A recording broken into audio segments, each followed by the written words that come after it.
Praise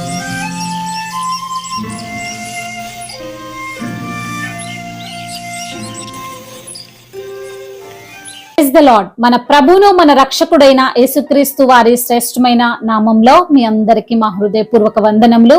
మీరందరూ కూడా క్షేమంగా ఉన్నారని, మరి దేవుని యొక్క కృపలో మీరు అనుదినము వర్ధిల్లుతున్నారని, మరి మిమ్మల్ని బట్టి మేము ఎంతగానో దేవాతి దేవుణ్ణి స్తుతిస్తున్నాం. మరి మీరందరూ కూడా క్షేమంగా ఉండాలని మీ నిమిత్తము మేము ప్రార్థిస్తున్నాం.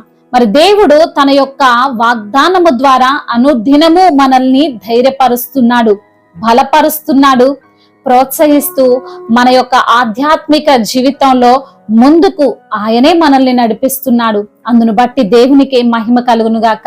ఈ రోజున కూడా దేవుడు ఒక చక్కని వాగ్దానాన్ని మనకు అనుగ్రహించాడు. ఆయన అనుగ్రహించినటువంటి వాగ్దానాన్ని మనం ధ్యానం చేసుకుందాం. ఇర్మియా గ్రంథము 15వ అధ్యాయము 11వ వచనాన్ని చదువుకుందాం. అందుకు యెహోవా, నిశ్చయముగా నీకు మేలు చేయవలనని నేను నిన్ను బలపరచుచున్నాను.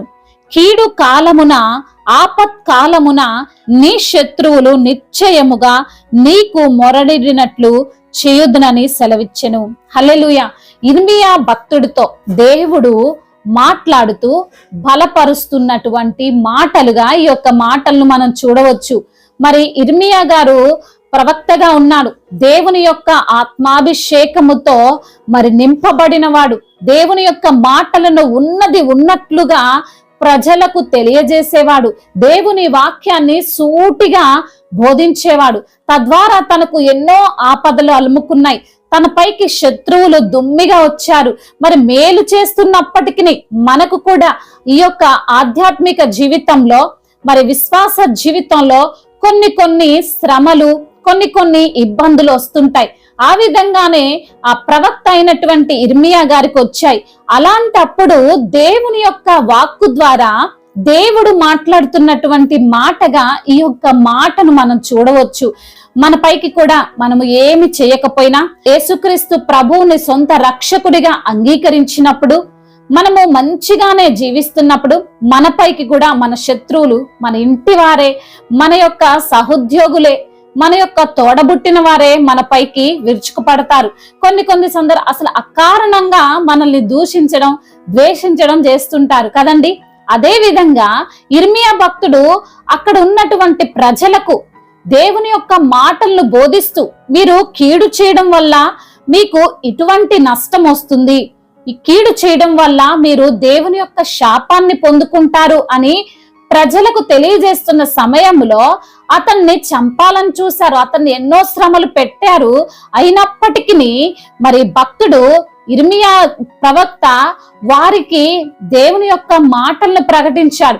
ఆ సందర్భంలోనే తను ఎంతో కృషించిపోయి, ఎంతో దుఃఖముతో, వేదనతో ఉన్నప్పుడు దేవుని యొక్క వాగ్దానము ద్వారా దేవుడు మాట్లాడుతున్నాడు.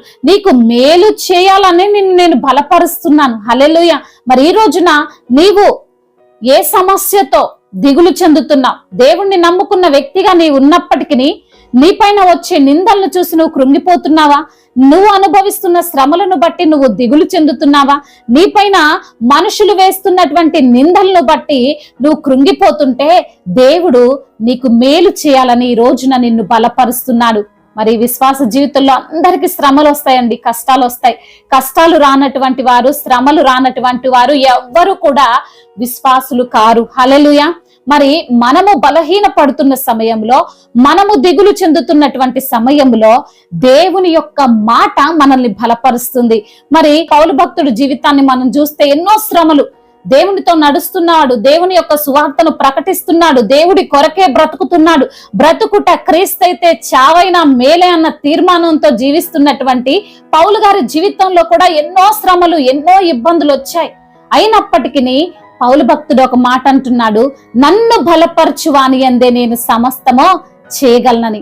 దేవుడు నువ్వు కష్టాల్లో ఉన్నప్పుడు, నువ్వు కృంగిపోతున్న సమయములో, నువ్వు వేదనలు చెందుతున్న సమయములో, నీవు అవమానింపబడుతున్న సమయములో, ఇంకా నువ్వు ఓటమి పాలవుతున్నటువంటి సమయములో దేవుడు నిన్ను బలపరుస్తాడు. హల్లెలూయా. దేవుడి యొక్క బలము, దేవుని యొక్క శక్తితో దేవుడు నిన్ను నింపుతానంటున్నాడు. హల్లెలూయా. ఈ రోజున దేవుడు నిన్ను కూడా బలపరుస్తున్నాడు. ఎలా అంటే నీ శత్రువుల పైన నీకు విజయాన్ని ఇచ్చి నీ శత్రువుల ఎదుటనే నిన్ను హెచ్చించేవాడుగా చేస్తాడు. హల్లెలూయా. నీ శత్రువులు ఎవరైతే ఉన్నారో, నీ పైన ఎవరైతే నిందలు వేస్తున్నారో, నిన్ను ఎవరైతే అవమానపరుస్తున్నారో, నువ్వు దేవుణ్ణి నమ్ముకున్న వ్యక్తివాని ఎవరైతే నిన్ను అపహసిస్తున్నారో వారి ఎదుటనే, నీ శత్రువుల ఎదుటనే నీకు విజయాన్ని అనుగ్రహిస్తారు. మరి దిగులు చెందుతున్నావా నీకెవరు లేరని? నీ యొక్క ప్రతి పరిస్థితి దేవునికి తెలుసు. నీవు కూర్చుండుట, నువ్వు లేచుట, నువ్వు పడుకుండుట, నువ్వు ఎక్కడికి వెళ్ళినా అక్కడికి దేవుని యొక్క సన్నిధి వస్తుంది. అన్ని తెలిసిన దేవుడు నీ యొక్క తలంపులోనికి ఆలోచన రాకముందే దేవునికి తెలుసు. కాబట్టి దేవుడు నీకు తోడుగా ఉన్నాడు. నువ్వు పడే శ్రమలు, నువ్వు పడే నిందలు ఇవన్నీ కూడా శాశ్వతం కాదు. వాటన్నిటిని నీకు దేవుడు ఆశీర్వాదకరంగా మారుస్తాడు. నీ శత్రువుల ఎదుట నిన్ను ఆయన హెచ్చిస్తాడు. వాక్య భాగమును బట్టి ప్రార్థన చేసుకుందాం. ప్రతి ఒక్కరు కూడా ప్రార్థనలో ఏకీభవించగలరు. పరిశుద్ధుడా, పరలోకపు తండ్రి, మహాగణుడా, మహోన్నతుడా, మీకు స్తోత్రములు ప్రభా. ఇర్మియా భక్తుడు తానున్నటువంటి కష్ట సమయంలో తన్ని బలపరిచిన దేవుడు అని, మరి అదే విధంగా పౌలు గారిని ఆ శ్రమలన్నిట్లో నుంచి, కష్టాలన్నిట్లో నుండి బలపరుచుకుంటూ వచ్చిన దేవుడు అని. అవును ప్రభా, మాకు మేలు కలుగుటకై నీవు మమ్మల్ని బలపరిచే దేవుడు, మా శత్రువుల ఎదుట మమ్మల్ని హెచ్చించే దేవుడు అని వాక్యము ద్వారా మీరు మాతో మాట్లాడారు. మమ్మల్ని ఎంతగానో ధైర్యపరిచారు. అందును బట్టి మీకు స్తోత్రములు.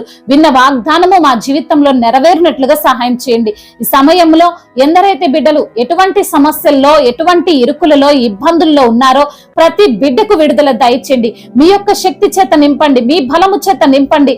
అయా, మిమ్మల్ని ఆధారము చేసుకుని జీవించే భాగ్యము వారికి దయచేయండి. సంతానము లేని బిడ్డలకు సంతానాన్ని దయచేయండి.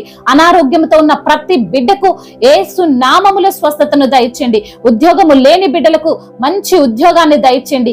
ఆర్థిక సమస్యలను కొట్టివేయండి. రుణ భారాలన్నిటి నుంచి విడుదల దయచేయండి. ఈ రోజున ఎందరైతే బిడ్డలు ప్రయాణాల్లో ఉన్నారో వారి ప్రయాణం అంతటిని సుఖముగా, సౌఖ్యముగా జరుగునట్లుగా కృప చూపించండి. అయా, చిన్న బిడ్డలందరినీ కాచి కాపాడండి. అధికారులందరికీ మీరు తోడుగా ఉండండి.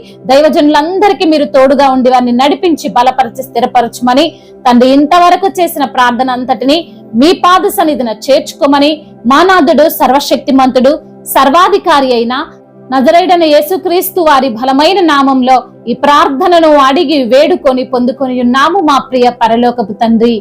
ఆమేన్. May God bless you all. దేవుడు మిమ్మల్ని దీవించి బలపరిచి స్థిరపరచునుగాక.